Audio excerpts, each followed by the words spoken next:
Hello साथियों, नमस्कार, जोहार, आदाब, सत श्री अकाल। एग्जाम फाइटर नंबर 1 पर आप सभी का ग्रैंड वेलकम है, हार्दिक स्वागत है। साथियों, आज बात करेंगे Bihar state university service commission के बारे में, जो एक बदनाम और बेकार आयोग बन चुका है।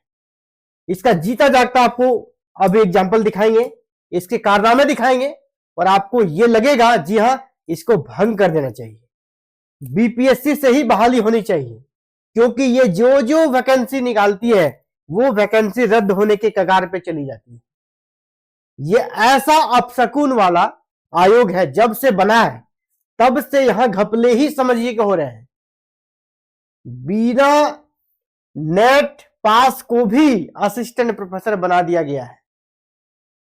ये एक लिमिट को भी पार कर गया है। एपीआई को छोड़कर लोग एग्जाम की बात कर रहे हैं कि एग्जाम बेस्ड कराएंगे, वहां पे भी धांधली रुक सकती है।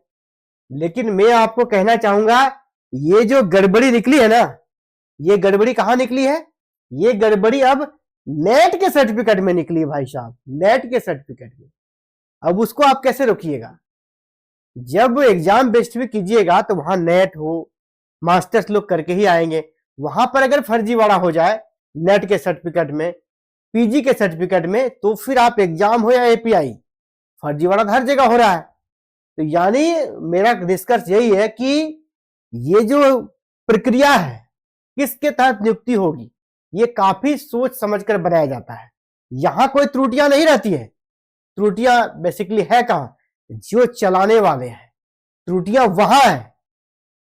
डॉक्टर भीमराव अंबेडकर साहब ने कहा था कि संविधान कितना ही अच्छा हो क्यों ना हो, अगर चलाने वाले अच्छे नहीं है तो संविधान अच्छे तरीके से लागू नहीं हो पाएगा, उसका फल नहीं मिलेगा। और दूसरी बात उसने ये भी कहा था, अगर संविधान कितना ही बुरा क्यों ना हो, अगर चलाने वाले अच्छे हो तो संविधान अच्छा रहेगा। जी हां, आयोग के पास कितना ही फैसिलिटी रहे, आयोग के पास कितने ही अच्छे अच्छे अधिकारी रहे, लेकिन उसको चलाने वाला जो डायरेक्टर है वो ही अगर गड़बड़ रहे तो फिर ऐसा ही कांड होगा। 2020 की वैकेंसी असिस्टेंट प्रोफेसर की 140 केस चल रहे हैं, उसमें 140 केस चल रहे हैं हाई कोर्ट में, और सुप्रीम कोर्ट में अलग है। सुप्रीम कोर्ट में अलग है। ये वैकेंसी रद्द होने के कगार पे पहुंच जाती है कभी। और अभी इसने 2532 पदों पर बहाली की है, तो यहां पे आप सुनिएगा तो आपका भी खून खोल जाएगा। ऐसा कैसे हो सकता है? यही गलती अगर कोई अभ्यर्थी करे तो थोड़ी सी गलती उसके सर्टिफिकेट में चूक हो तो उसको नियुक्ति से वंचित कर दिया जाता है। और यहां पर अगर आप बैठे हुए इतनी बड़ी गलती कर रहे हैं तो फिर आपका क्या होगा? नेट की पात्रता पर फंसी संविदा असिस्टेंट प्रोफेसर की नियुक्ति। साथियों, क्या है समस्या, पहले समझिए। यहां पे बिहार राज्य विश्वविद्यालय सेवा आयोग की ओर से नए राजकीय डिग्री कॉलेज के लिए हाल ही में हुई संविदा आधारित असिस्टेंट प्रोफेसर की नियुक्ति में अनियमितता के आरोपों पर आधिकारिक मुहर लग गई है। जी हां, ऑफिशियल मुहर लग गया है कि यहां पर गड़बड़ी हुई है, अनियमितता हुई है। तो क्या आयोग के अधिकारी इस्तीफा देंगे? रेजिग्नेशन वो लिखेंगे? नहीं, क्योंकि उनके अंदर वो चीजें नहीं है। ईमानदारी का जो होता है कि पैमाना, उसके अंदर है ही नहीं। बस पद पे बने रहना है। यही अगर गलती जब कोई सर्टिफिकेट देने में कोई अभ्यर्थी चूक कर देता है तो उसको नियुक्ति से वंचित कर दिया जाता है। अभी मामला क्या है? पूर्णिया विश्वविद्यालय ने आयोग को पत्र भेजकर हिंदी विषय में अनुशंसित अभ्यर्थी हेमा कुमारी, नाम याद है कि हेमा कुमारी की नियुक्ति की अनुशंसा रद्द का अनुरोध किया है। क्यों रद्द का अनुरोध किया है? विश्वविद्यालय का कहना है कि दस्तावेजों की जांच में, जब विश्वविद्यालय ने दस्तावेजों की जांच की तो कहा कि जांच में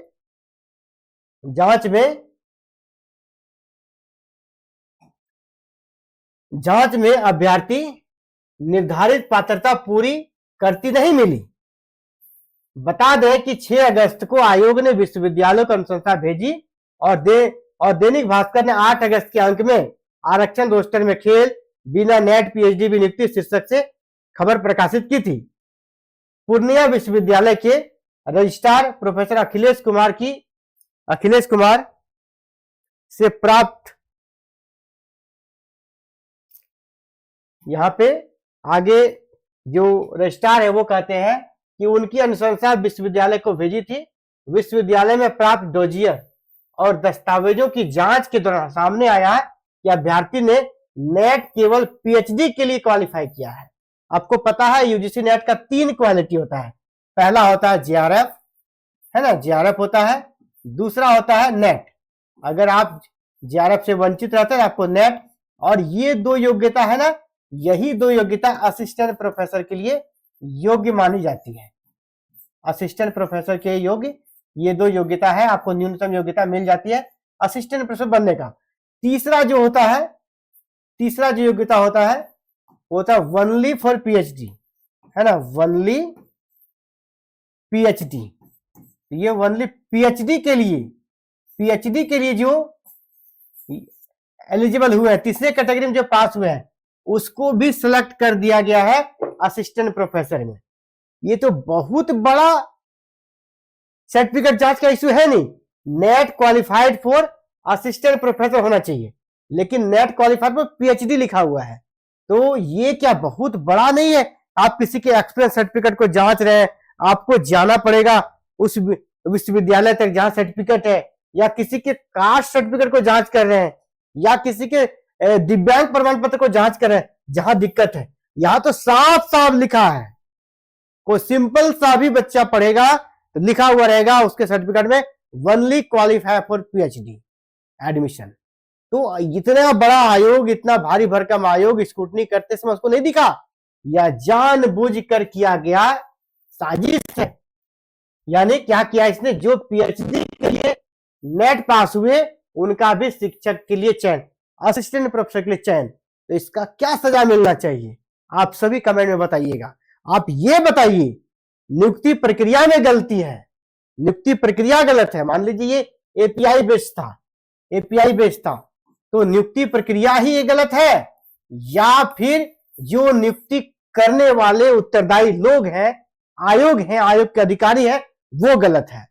आप बिल्कुल सेपरेट अपना विचार दीजिएगा। और ये इशू किसी पीएचडी की डिग्री का नहीं है, ये इशू किसी कास्ट सर्टिफिकेट का नहीं है, ये इशू किसी दिव्यांगता प्रमाण पत्र का नहीं है, ये इशू किसी फर्जी एक्सपीरियंस सर्टिफिकेट का नहीं है।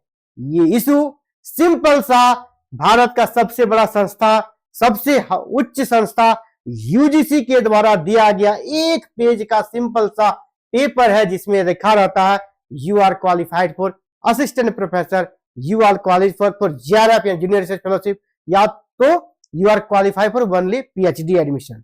तो यानी सिंपल लिखा गया है, सर्टिफिकेट में लिखा हुआ है, उसमें त्रुटि कैसे हो सकती है? बहुत इसके लिए जांच करने का जरूरत नहीं था, बस उसको एक बार देखना था, और इतना आप उसको क्वालिफाई कर दिए, फिर वो यूनिवर्सिटी को भेज दिया। अगर यूनिवर्सिटी भी ऐसे ही कर देती तो फिर तो दिक्कत था।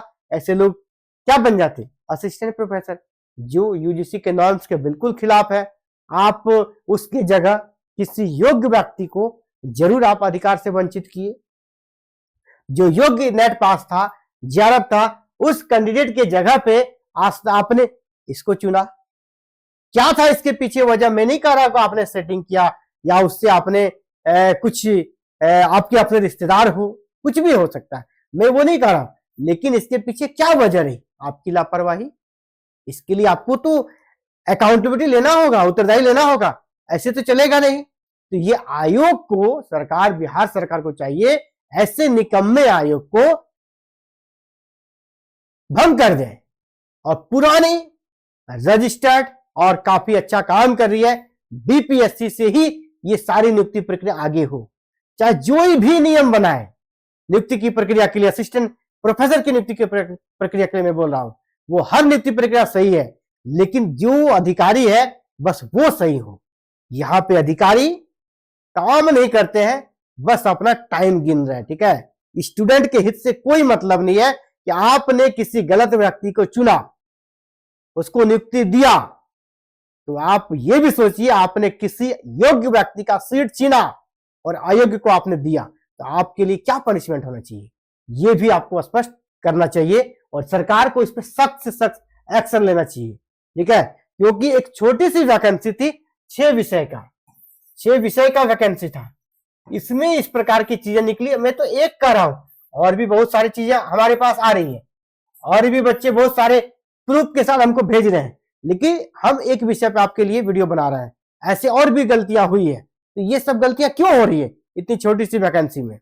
अगर आप 10,9,532 पदों पर आपको जिम्मा मिल जाए तो आप इस जन्म में पूरा कर पाइएगा?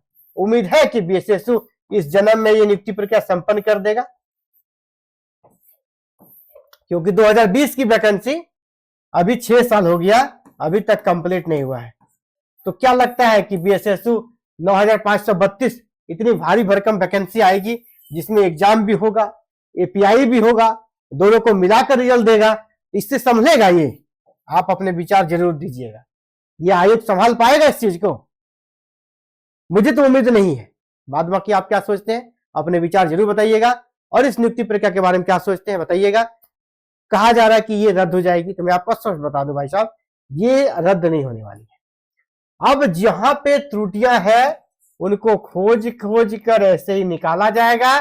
भगवान का जो बहुत पूजा पाठ करते होंगे, बहुत भगवान के प्रिय होंगे, या किसके किसके प्रिय होंगे, वो बच जाएंगे, तो वो बच जाएंगे तो रह जाएंगे साइड में। ठीक है, और ऐसे ही ये वैकेंसी चलेगा, रद्द सरकार नहीं करने वाली है, क्योंकि बहुत ज्यादा जरूरी है वहां पे टीचर्स की, क्योंकि नए डिग्री कॉलेज बने हैं और वहां पे टीचर नहीं है, स्टूडेंट का एडमिशन हो चुका है, इसीलिए ये वैकेंसी रद्द नहीं होगी।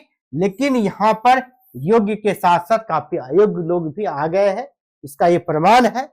वैकेंसी रद्द तो नहीं होने के चांसेस है, लेकिन ऐसे ही जांच होगा, स्क्रूटनी होगा, और इसमें जो जो पकड़े जाएंगे ऐसे ही निकाले जाएंगे।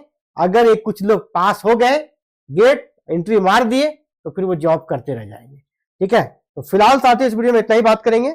इसी प्रकार अगर आपका गोल हायर एजुकेशन है, उच्च शिक्षा में जाना चाहते हैं, और कहीं भी उच्च शिक्षा से जुड़ी कोई भी अपडेट आती है उसकी सूचना पाना चाहते हैं, चाहे वो असिस्टेंट प्रोफेसर वैकेंसी हो, पीएचडी का नोटिफिकेशन हो, या फिर आपको तैयारी करनी है असिस्टेंट प्रोफेसर की, पीएचडी एंट्रेंस टेस्ट की, तो उन सभी के लिए चैनल को सब्सक्राइब कर लीजिएगा।